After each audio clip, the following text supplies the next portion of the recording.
Hello friends, Deepa की अतरंगी बातों की दुनिया में आप सबका एक बार फिर से स्वागत है। दोस्तों, आज जो कहानी लेकर मैं आप सबके सामने प्रस्तुत हूँ वो बड़ी ही अनोखी कहानी है। इस कहानी के किरदारों के रूप में सारे जंगली जानवरों को चुना गया है ताकि कहानी कहना और समझना आसान हो। यह कहानी है उस चतुर लोमड़ी की जो गधों की बस्ती में कुछ गैर कानूनी कार्य करती हुई पकड़ी गई और राजा शेर सिंह के गुस्से का शिकार बन गई। राजा शेर सिंह ने गुस्से में आकर उसे मृत्यु दंड की सजा सुनाई।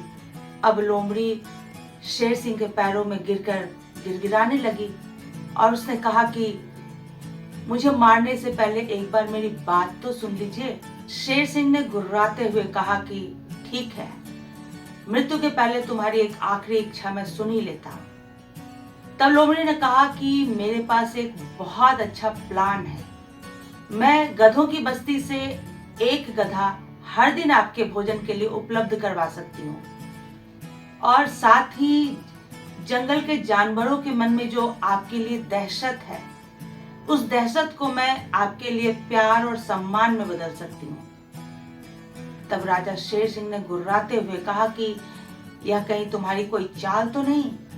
तब लोमड़ी ने कहा कि महाराज, अगर मैं इन दोनों कार्यों को करने में असफल रहूं तो अवश्य ही मुझे मृत्यु दंड दे दीजिएगा। राजा शेर सिंह ने उसकी बातों का भरोसा कर लिया और उसे जाने दिया। जीवन दान पाकर लोमड़ी इठलाती हुई सीधे गधों की बस्ती में पहुंची और वहां जाकर उसने कहा कि अगर राजा शेर सिंह को लगता कि मैं गलत हूं तो वो मुझे मृत्यु दंड अवश्य सुनाते। उल्टे उन्होंने तो मुझे बहुत मान सम्मान दिया और अपना संदेश वाहक भी बनाया है। यूं तो तुम सभी गधों को मृत्यु दंड मिलनी ही थी, परंतु वो तो मैं ही थी जो राजा शेर सिंह को समझा बुझाकर तुम सबको माफी दिलवा दी। परंतु इसके लिए तुम्हें एक काम करना होगा। हर दिन राजा शेर सिंह के लिए एक गधे को भोजन के लिए उपस्थित होना होगा। अगर हर दिन एक गधा जाता रहेगा तो तुम सभी गधों की जान बख्श दी जाएगी। अब गधे तो बेचारे भोले वाले सीधे साधे होते हैं। उन्होंने सच जानने की बजाय इस बात को स्वीकार कर लिया कि मृत्युदंड पाने से तो बेहतर है कि अपने किसी एक साथी को राजा शेर सिंह के भोजन के लिए प्रस्तुत कर दिया जाए।